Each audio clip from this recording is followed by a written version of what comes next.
উনি শুধু লেখক নন, অসম্ভব ভালো পাঠক ছিলেন। এই ৯০-এর শেষ সময় থেকে প্রফুল্ল রায়ের বাড়িতে সপ্তাহে অন্তত ৩-৪ বার যেতাম।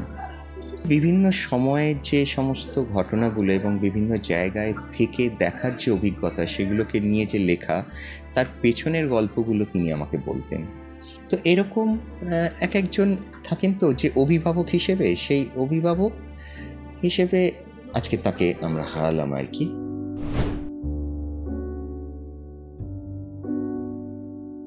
আসলে আমাদের যে প্রকাশনার বয়স প্রায় ৫৫ বছরের ওপর হয়ে গেল। আর প্রফুল্ল জেঠুর সঙ্গে সম্পর্ক একদম ওই গোড়া থেকেই। ৭১ সালে বাবা যখন এই প্রকাশনা ৭০ সালে শুরু করেন, সেই সময় প্রফুল্ল রায়ের বাড়ি ছিল হচ্ছে আপনার বেহালার ওই দিকে। তো বাবা তখনও কলেজ পাশ করেননি। ওই কলেজে পড়তে পড়তেই বাবার আর একজন সঙ্গী ছিলেন, কানাই লাল জানা বলে, তাকে সঙ্গে করে হাফ প্যান্ট পরতেন তখন বাবা। সেই অবস্থায় যে নতুন প্রকাশনা শুরু করছেন, সেই অবস্থায় তিনি চলে গিয়েছিলেন বেহালার বাড়িতে প্রফুল্ল রায়ের, এবং গিয়ে বলেছেন যে আমরা প্রকাশনা শুরু করেছি, আপনি যদি আমাদের একটা বই দেন। তখন তিনি অবাক হয়ে গিয়েছিলেন যে এরকম বাচ্চা দুটো ছেলে এসে আমার কাছে বই চাইছে, ঠিক বিশ্বাস হয়নি। তখন বলেছিলেন যে আমি তো পয়সা ছাড়া তো বই দিই না কাউকে, আগে অগ্রিম দিতে হবে। তখন জিজ্ঞেস করেছেন যে কত টাকা আনবো? না, ২,০০০ টাকা নিয়ে আসবে। ৭১ সালে ২,০০০ টাকা মানে তখন অনেক আর কি। তো পরের একটা সপ্তাহে যেতে বলেছেন সকালবেলায়।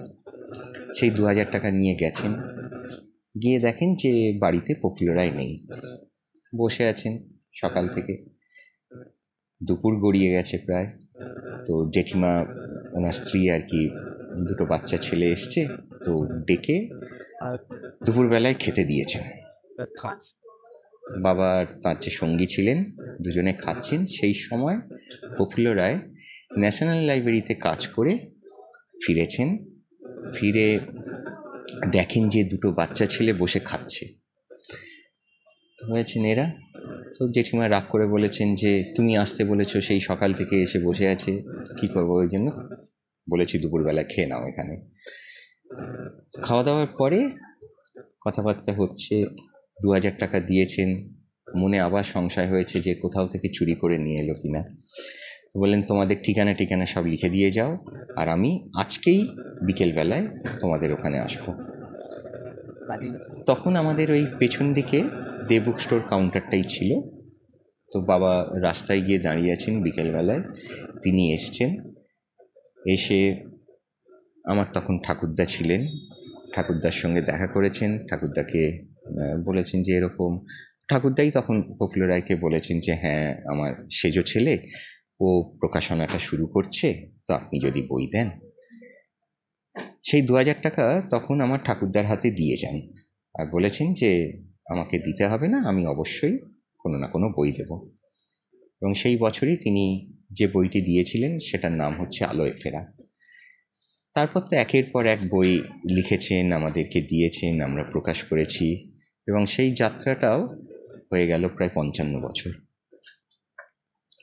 এইভাবে আমাদের সঙ্গে প্রফুল্ল রায়ের একটা কি বলবো, একটা সম্পর্ক, শুধু যে মানে লেখক এবং প্রকাশকের সম্পর্ক এমনটা নয়, এই প্রায় ৫৫ বছরে এই সম্পর্কটা একটা পারিবারিক সম্পর্কে পরিণত হয়ে গেছিল।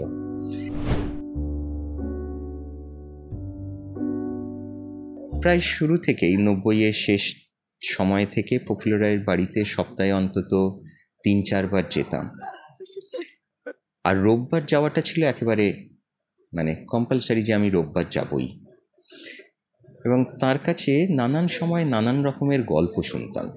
আর সেই গল্পগুলো যে একদম মানে কি বলবো, যে এমনি হালকা গল্প এমন নয়, কিন্তু ওনার যে এই লেখার পেছনের গল্পগুলো, একটা উপন্যাস কীভাবে তৈরি হয়ে উঠছে, একটা তার জীবনের গল্প, একজন লেখকের সঙ্গে আরেকজন লেখকের যে বন্ধুত্বপূর্ণ সম্পর্ক, সেই সম্পর্কের যে মজার যে জায়গাগুলো, সেই গল্পগুলো শুনতাম। একদিন বলছেন যে মানে ওনার তো ভারতবর্ষের এমন কোনো জায়গা নেই যে জায়গায় উনি গিয়ে থাকেননি।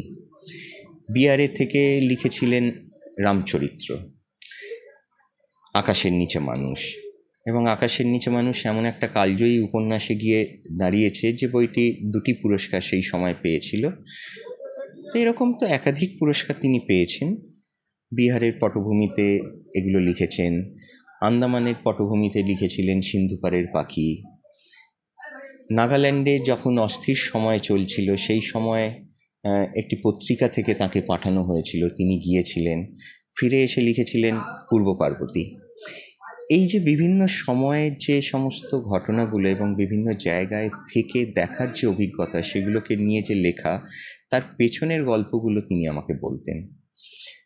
খুব মজার মজার গল্প। একটা গল্প বলেছিলেন, তিনি তখন এতে থাকতেন, পূর্ব বাংলায় তার আদি বাড়ি, সেখানে থাকতেন। তো সেই সময় তার ছেলেবেলায় একটা ঘটনা ঘটেছিল।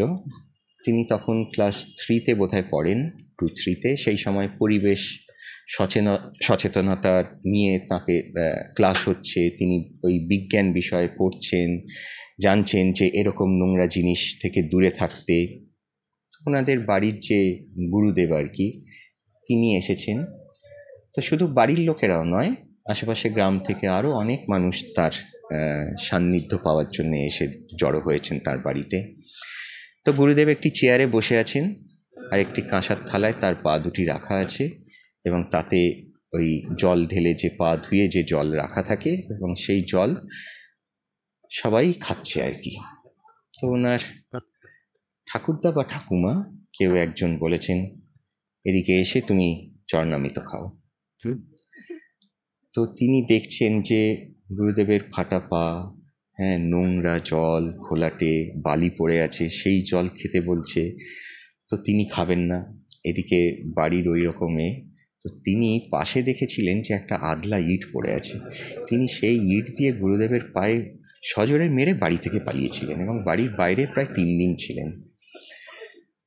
তো এইরকম যে একটা অদ্ভুত, মানে তার জীবনের এই যে বেড়ে ওঠার যে একটা অদ্ভুত গল্পগুলো আছে, সেগুলো তিনি এই ঘটনাগুলো নিয়ে তিনি লিখেছিলেন একটি বই, সেটার নাম হচ্ছে যখন যা মনে পড়ে। আরও একটা ঘটনা, মানে অনেক ঘটনা, এত ঘটনার এত গল্প উনি করেছিলেন। তখন বোম্বেতে থাকতেন, দীর্ঘ সময় বোম্বেতে ছিলেন। বোম্বেতে হঠাৎ ওই বিচের ধারে ঘুরতে ঘুরতে একজনকে দেখেন, একজন গোয়ানিজ। তিনি আসতেন, এসে কোনো দিন নতুন জামা কাপড় নিয়ে এসছেন, অনেক জামা কাপড় গাড়ি ভর্তি করে নিয়ে আসতেন। নিয়ে এসে ওই ফুটপাতে যারা থাকতেন তাদেরকে বিলিয়ে দিতেন। তারপরে কোনো দিন প্রচুর ফল নিয়ে আসতেন, ফল নিয়ে এসে সেগুলো ওদেরকেই বিলিয়ে দিতেন। কোনো দিন হয়তো মানে টাকার বান্ডিল নিয়ে আসতেন, সেই টাকার বান্ডিল ওইখানে যারা ফুটপাতে যারা থাকতো তাদেরকে বিলিয়ে দিতেন। তো এইরকম প্রায় দেখতেন, এরকমভাবে আসছেন, একদম সাদা পোশাক, মাথায় সাদা টুপি, এরকম একজন লোক। তো তার সঙ্গে তিনি এগিয়ে যান, তার পিছু পিছু নেন। নিতে গিয়ে দেখছেন যে একটা সমুদ্রের ধারে বালিয়াড়ি পেরিয়ে খানিকটা দূরে একটা ওই ঝুপড়ি টাইপের, সেই তার মধ্যে ঢুকে গেলেন। তিনিও সেই দরজা খুলে তার মধ্যে ঢুকে পড়েছেন। গিয়ে দেখেন যে ওইখানকার যে দুস্থ বালক যারা ফুটপাতে থাকে, করে ভিক্ষে করে, তাদেরকে তিনি পড়াচ্ছেন। তারপর তার সঙ্গে কথা বলেন। তখন তিনি অদ্ভুত একটা কথা বলেন যে সেই সময় 80 কোটি ভারতবর্ষের মানুষ, 80-90 কোটি মানুষ, তো তার যদি 1% লোককেও যদি তিনি টুপি পরাতে পারেন, তাহলে তিনি এইগুলো সংগ্রহ করতে পারবেন। করে তার নিজস্ব কোনো সেভিংস নেই, তিনি এগুলো সব বিলিয়ে দিতেন। তো এই চরিত্রটা দেখেই তিনি লিখলেন আমাকে দেখুন। এরকম মজার মজার সব ঘটনা আছে।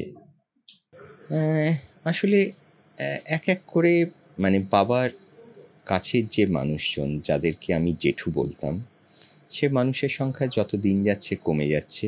একটা যুগের আস্তে আস্তে আস্তে আস্তে একটা যুগ শেষ হতে চলেছে। পরবর্তী সেই যারা এখন লিখছেন তারা চেষ্টা করছেন, তাদের লেখাও পড়ছেন। তো লেখা তো কখনো থেমে থাকে না।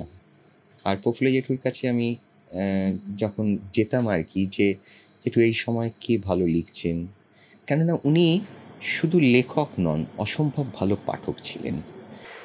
এবং দুপুরবেলাটা ছিল লেখার নয়, দুপুরবেলাটা ছিল শুধু পড়ার। এবং উনি যে কী হারে পড়তেন, কাগজের একদম ১ নম্বর পাতা থেকে শেষ পাতা পর্যন্ত তিনি খবরের কাগজটা পুরোটাই প্রায় মুখস্থের মতন পড়ে ফেলতেন। যেসব গল্পগুলো পুজো আমাদের যে রোববারের যে কাগজগুলোয় যেসব গল্পগুলো বেরোতো সেগুলোও তিনি পড়ে ফেলতেন। এবং তার কাছ থেকে কিন্তু আমি অনেক লেখকের সম্পর্কে শুনতাম, কে ভালো লিখছেন এই সময়, কার লেখা ভালো হচ্ছে। তো তিনি কিন্তু আমাকে অনেক সময় অনেক বিষয়ে বলতেন যে অপু তুমি এর লেখা ছাপো আর ওনাকে বলো লিখতে, আরও বেশি লিখতে। তো এরকম এক একজন থাকেন তো যে অভিভাবক হিসেবে, সেই অভিভাবক হিসেবে আজকে তাকে আমরা হারালাম আর কি। তো তার পরবর্তী সময়ে যারা লিখছেন, এই সময় যারা লিখছেন তারা উঠে আসবেন আশা করি।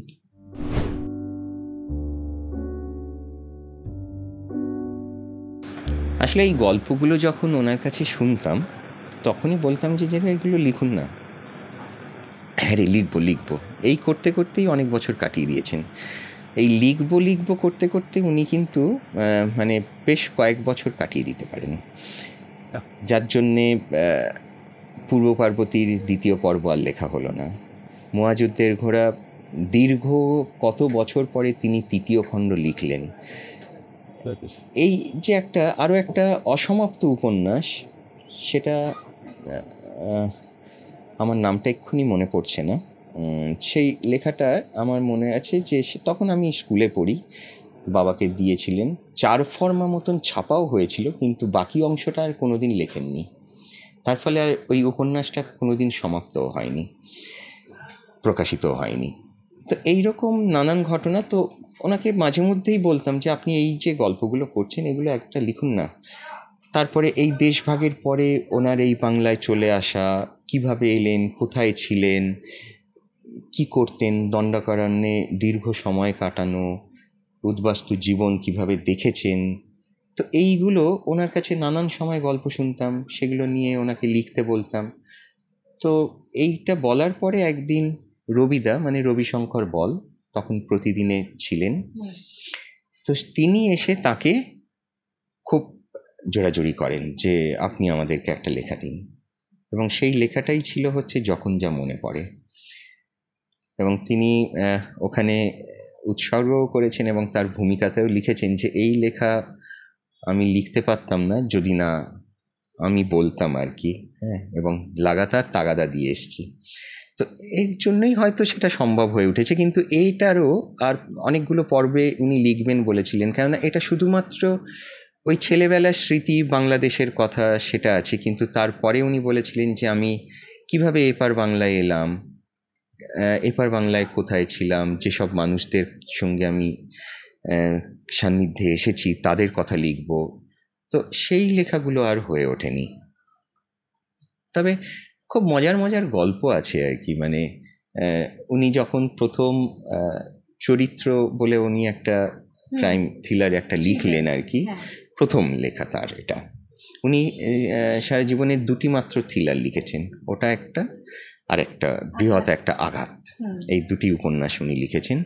তো ওটা যখন লিখেছিলেন সেই সময় প্রেমেন্দ্র মিত্র ওনাকে ফোন করেন, ফোন করে বলেছিলেন যে এই যে চরিত্র যে উপন্যাসটা প্রফুল্ল রায় বলে যে লিখেছে, এই প্রফুল্ল রায় কি তুমি? উনি বলেছেন হ্যাঁ আমি।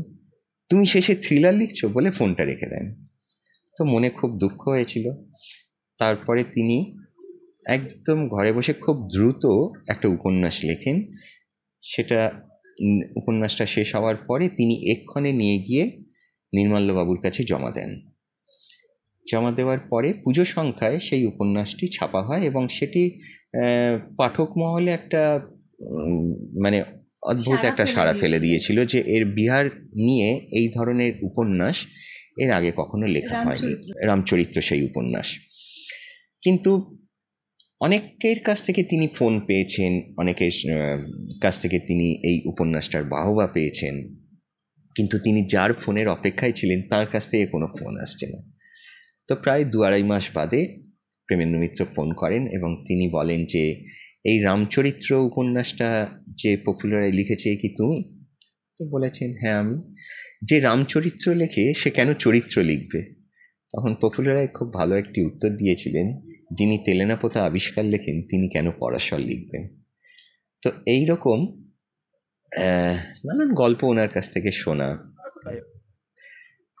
খুব মানে কি বলবো, গল্প করতে ভালোবাসতেন, খুব আমোদে মানে, আর স্নেহ অসম্ভব, যে একটা স্নেহপ্রবণ মানুষ, সেটা বাবাও পেয়েছেন যেরকম ভাই হিসেবে, আমিও পেয়েছি প্রায় সন্তান সম হিসেবে।